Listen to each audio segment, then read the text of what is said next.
it's Tara Delaney here and welcome. The last few months have been interesting to say the least. A lot of us have been stuck at home, not working, and even for those who were working or who are back to work now, the economy took quite a hit and I don't think anybody really wants to be spending too much money right now. I also know that not everyone has the privilege of spending extra money just on things to decorate their home. In addition to all that, a lot of people don't feel comfortable going to the store right now. So I thought there's no better time to come up with a list of ways that you guys can improve and decorate your homes without spending any extra money. Everything in this video is going to be something that you can do for totally free. So I don't even have the affordable stuff in here. This is just free things. So let's get right into the content. If you have a lot of books, there's probably no coherent color scheme with them unless you buy your books based on the color of the cover, which would be kind of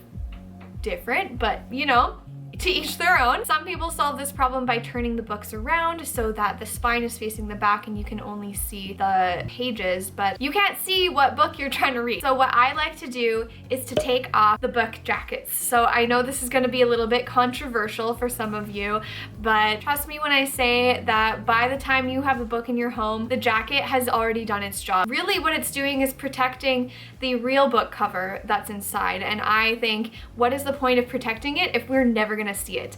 Most of my books have beautiful neutral colored covers behind the book jacket, and I just think they're so pretty, why not show them off? Look how gorgeous this stack looks on my coffee table after all the jackets are removed. It just instantly looks 10 times more classy. When I have all my cosmetic items on the shelf, I find it extremely messy looking with all the different labels. It's kind of the same vein of the books. They're all designed totally differently. There's writing all over them. So what I do is I take off the labels, just rip them right off. If they're a little bit tough or you find that they're sticky underneath, you can always soak them in hot water first, and I find it usually just slips right off. But often I don't even find that I need to do that, and the bottle is usually white or some solid color underneath. You can add your own matching labels if you want. I find I know my stuff well enough that I know what's in every bottle, so I don't really need to do this, but if you want to, that's certainly an option. If there are any critical instructions that I need to keep, I usually just stick them right on the bottom so that I have access to it, but I can't see it. Some people buy those beautiful amber glass bottles as a replacement,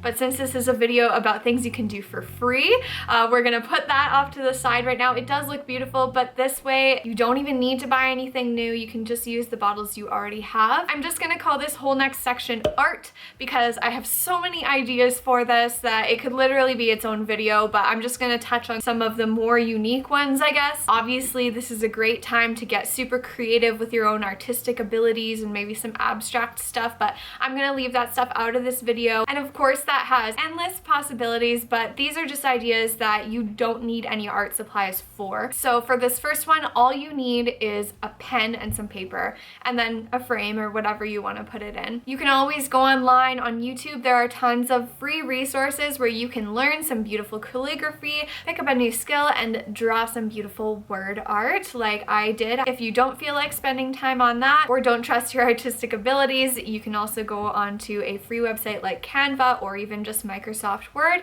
and type yourself out a nice word and pick a font that you love. Just save it as a PDF and print it out. I actually forgot about this one, but a while back I just cut a page out of a magazine that had a pretty texture that I liked and framed it, and I think it turned out really cute. Another cool technique is to press different plants and flowers. I have these really cute ferns in my backyard. I would just press that and lay it over a white background, and I think that would turn out amazing. It's also just a great way to get some nature into your house if you don't want live plants for whatever reason. My next tip is from Nate Berkus himself, and that is to shop your house. You'd be so surprised how new something can look when you just move it from one area to a different one. When I feel like I need to refresh a certain spot in my house, or if I'm just done with the way a certain shelf looks, I just move things around within my own house or use things in a way maybe I hadn't thought of before, and instantly it looks new. And this doesn't just apply to decor items. You can also do this with furniture. There is a Calyx IKEA piece in the background of this video. You can take that or any of the items from the series. Well, maybe not that one because it's a square, but you can take any of the items from the Calyx series and just turn it on its side and it becomes a totally new piece of furniture. Try using an old dresser as a console table or as a bar setup. I'm also here to remind you that you don't need to buy items that are only going to be used to decorate with. I am a big fan of functional design, as I said earlier, and I think a really cool way of doing that is to use your own personal possessions as your decor items. I really love hanging my cute hats on the wall. If you're a lover of vinyl records, you can hang those up, some of your favorite album covers, or if you play an instrument like a ukulele or a guitar, you can hang that on the wall. Of course, that does require purchase of mounting hardware, just kind of disclaimer. I've used a scarf as a table runner before, or if you have a cool gadget or an item you want to just put on display. You can see here I've done it with my watering can, which is a functional item that I needed to have as I love indoor plants, but by using it as a decor piece, I've avoided making an extra purchase. My next tip involves having friends, so unfortunately it won't be possible for some of you. Oh my gosh. I feel bad even joking about that, I'm sorry. We all need to declutter. I've been reading Marie Kondo's books lately, and I gotta say, just that feeling of relief when you get rid of items that aren't serving you or you don't love anymore is just so good. And even doing that alone can have a huge impact on your space. And as a person who really values sustainability, something I do when I declutter is have clothing swaps with my friends so that I ensure that that item is actually going to someone else instead of ending up in the landfill. You've probably heard of clothing swaps before. Maybe have a home decor swap or a stuff swap. A big part of being human is habituating or getting bored of things that you look at all the time. So something that seems boring and old to your friend might be super new and cool and exciting to you, and vice versa. So use it as an excuse to get together, have some wine, have a little party, and get some new stuff. You know what sort of social distancing guidelines you're supposed to follow right now, so I'm not going to be the person to give you advice on that because honestly I don't know when you're watching this video. You may have heard this one before, but it makes just such a huge difference that I had to include it, and that involves the way that you hang your window treatments. So a lot of people will hang their curtains inside of the window and the rod just above it. You can make your whole window seem so much bigger by simply hanging your curtains on the outside of the window and the rod up at the ceiling. This simple change makes your window seem bigger and your ceilings seem taller. You'll need to move your wall brackets, obviously. Moving your curtains up might mean that you need to go out and invest in some longer curtains because they should be reaching the floor. If your curtains don't work at the new height, then you can try to do just half this trick by extending your curtains out wide past the window, and that will make such a huge difference just on its own. So this is just a great way to get some really nice floral arrangements on a $0 budget, and that is just to go into your own backyard and find some florals. You'd be surprised what beautiful combinations you can make with just some simple things from your own yard.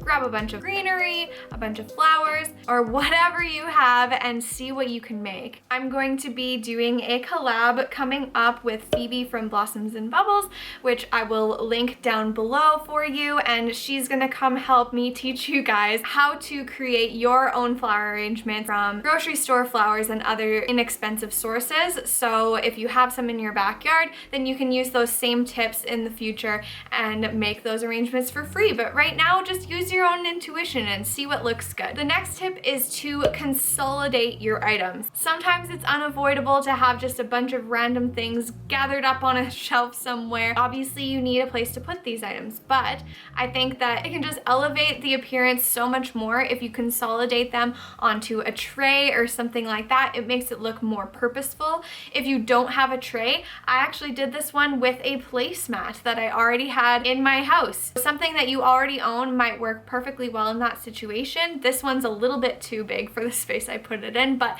you get the idea. If you don't have any placemats, even a cute plate, a cutting board, or a piece of fabric can work just the same. Just try out what you got and be creative. And that's all I have for you right now. If you would like a written out list of everything that I just described, I did put a blog post up on my blog, which I will link below, for you to check everything out and for you to refer back to when you are decorating your house. I'm sure this is not an exhaustive list of everything that you can do. Obviously, this is just what I came up with on my own, so I would love to hear your ideas and what you think in the comments down below. so that we can share these awesome free decor tips together. Please don't forget to subscribe. I have a ton of really cool video ideas coming up and I really want to be able to share them with you, so make sure you subscribe so you don't miss any of them. Make sure you like this video if you liked it so that I know what kind of content you want to see more of. Thanks so much for sticking around to the end, you guys. I will see you in the next video.